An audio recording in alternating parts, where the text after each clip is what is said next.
te encontrei. Fala pessoal do MP Cidade Nova, seja muito bem-vindo ao Tempo de Qualidade.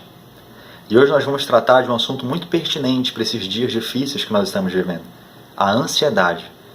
Essa aflição ocasionada pelas incertezas em relação ao futuro. Segundo um estudo da Organização Mundial de Saúde, o Brasil é o país mais ansioso do mundo. 18,6 milhões de brasileiros, 9,3% da população total do país, convive com algum transtorno ou distúrbio relacionado à ansiedade.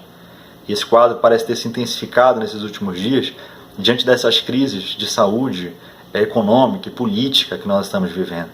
Então nós verificamos o avanço da pandemia, das contaminações, os efeitos sistêmicos ocasionados por esse contágio do vírus, e cada vez mais pessoas se mostram preocupadas de forma ansiosa pelo que vai acontecer com as suas próprias vidas, dos seus familiares, da igreja, do Brasil. Mas diante dessa situação difícil, assim como diante de qualquer outra situação, nós devemos nos voltar para as Escrituras. E quais os conselhos que a Bíblia tem para nos dar em relação à ansiedade? No Sermão do Monte, um dos mais espetaculares discursos da história da humanidade, Cristo também trata desse assunto, mais especificamente lá em Mateus capítulo 6, versos 25 a 34. E é a partir desse texto que hoje nós vamos tirar alguns rápidos conselhos em relação à ansiedade. O primeiro conselho que nós podemos tirar do texto é que a preocupação ansiosa é inútil.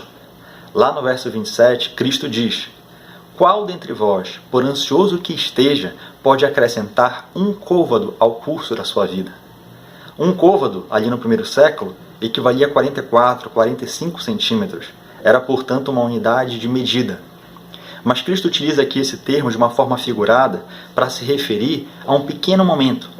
Então é como se Jesus estivesse falando: por mais ansiosos que vocês estejam, perdendo os cabelos de preocupação, vocês não podem fazer absolutamente nada em relação ao curso da vida de vocês, nem que seja acrescentar um breve momento. O que ele quer dizer aqui é que a ansiedade não traz benefício de nenhum tipo para quem quer que seja. Pelo contrário, só traz prejuízos. E quem já ficou ansioso aqui por alguma coisa, sabe disso. Nós perdemos momentos valiosos do presente, preocupados com o futuro, que talvez nunca nem vai acontecer.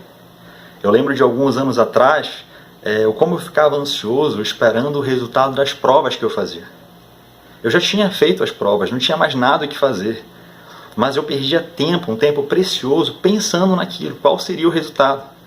E às vezes os resultados não saíam tão rápido. Tinha provas que demoravam meses para sair. E hoje, olhando para trás, eu vejo sob a perspectiva que Deus tinha o controle cuidadoso de cada um dos detalhes da minha vida. E eu fico pensando como eu poderia ter aproveitado melhor aqueles momentos que eu ficava pensando nos resultados das provas, qual seria o resultado. É o que Cristo ensina aqui. A ansiedade, a preocupação ansiosa é completamente inútil. Se preocupar de forma ansiosa em relação ao futuro, que é ilusório, que nem existe, às vezes nos faz perder um tempo precioso no presente, nos paralisa. E isso sim traz prejuízo em relação ao nosso futuro.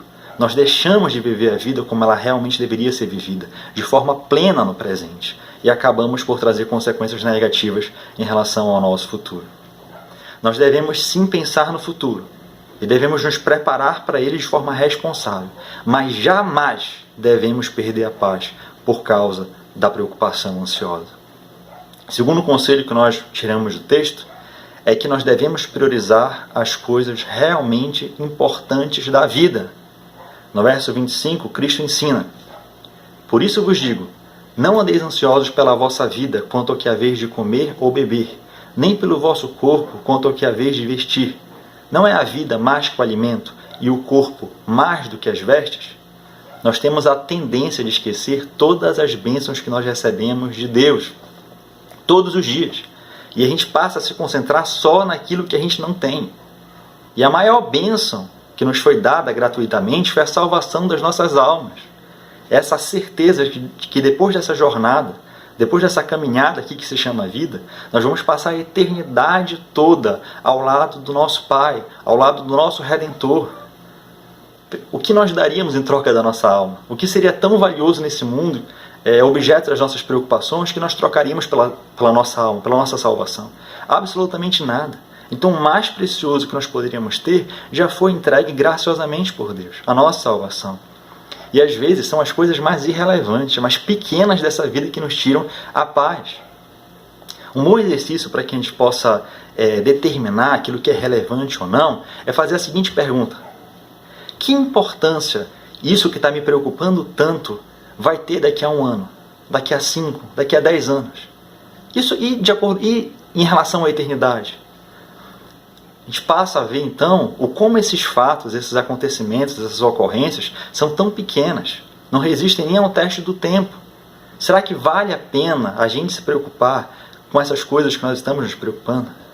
Nós temos praticamente tudo nessa vida, praticamente tudo nos foi entregue, e a gente fica se preocupando por coisas tão pequenas. A gratidão é o melhor remédio contra a ansiedade. Paulo ensina lá em 1 Tessalonicenses 5,18: em tudo dai graças, porque esta é a vontade de Deus em Cristo Jesus para convosco. Lembrar daquilo que Deus já fez e faz por nós, nos dá confiança em relação ao que Ele ainda vai fazer por nós. A terceira lição é a que Deus cuida de nós. Aí nos versos 26, 28 a 30, Jesus, para demonstrar o cuidado providencial de Deus sobre a natureza, pega o exemplo das aves, que são sustentadas por Deus, e dos lírios, que são vestidos por Ele, de forma figurada.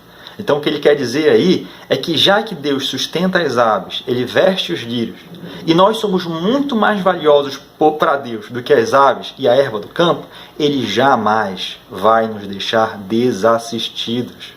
A ansiedade demonstra falta de confiança da nossa parte para com Deus. E também falta de conhecimento a respeito dos atributos de Deus.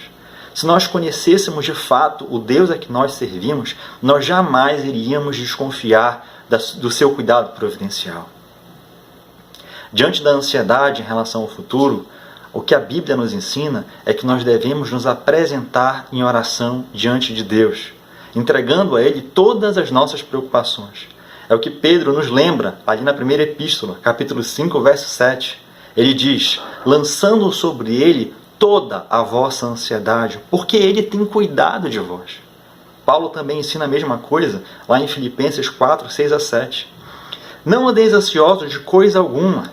Em tudo, porém, sejam conhecidas diante de Deus as vossas petições, pela oração e pela súplica, com ações de graças. E a quarta e última lição, ou conselho que nós podemos retirar do texto, é que nós devemos manter o foco no objetivo principal. Aí no verso 33, Cristo diz: buscai em primeiro lugar o seu reino e a sua justiça, e todas essas coisas vos serão acrescentadas. Nós devemos nos manter ocupados com a principal missão da nossa existência, a razão pela qual nós fomos criados. E qual é essa missão? Qual é essa razão? É a glória de Deus. Nós não fomos criados, em primeiro lugar, para satisfazer as nossas vontades, para cumprir os nossos propósitos, mas para trabalhar, para viver para a glória de Deus e trabalhar no seu reino. Se nós vivemos de forma ansiosa, constantemente preocupados com as coisas desse mundo, fica bem claro, fica bem demonstrado aí que as nossas prioridades estão no lugar errado, não estão onde deveriam estar. O texto não assegura aqui que Deus vai nos conceder, vai nos dar tudo aquilo que nós desejamos, se nós buscarmos o seu reino em primeiro lugar. Não. Mas Ele vai nos conceder todas as coisas que Ele providencialmente sabe que nós realmente precisamos. Nós não vamos ficar desassistidos se nós cumprirmos a razão da nossa existência, que é a glória de Deus pelo serviço no seu reino. Como conclusão, irmãos, que Deus nos ajude a viver de forma plena o presente e nos ajude a nos preparar sim para o futuro, de forma responsável e saudável, lembrando que Ele sempre esteve e sempre vai estar no controle de todas as coisas. Diante dessas incertezas e a fragilidade e as inconstâncias desse mundo, principalmente nesses momentos de crise, nós devemos lembrar da constância, da firmeza, da imutabilidade do Deus que nós servimos. As riquezas passam, a saúde passa, a vida passa, as estruturas todas passam, mas o nosso Deus sempre permanecerá. É esse Deus que nós servimos. Que em meio às mais difíceis situações que nós possamos passar, nós tenhamos em mente o ensino de Paulo, lá em Romanos 8:28. Sabemos, pois, que todas as coisas colaboram para o bem daqueles que amam a Deus, daqueles que são chamados segundo o seu propósito. Que Deus nos ajude.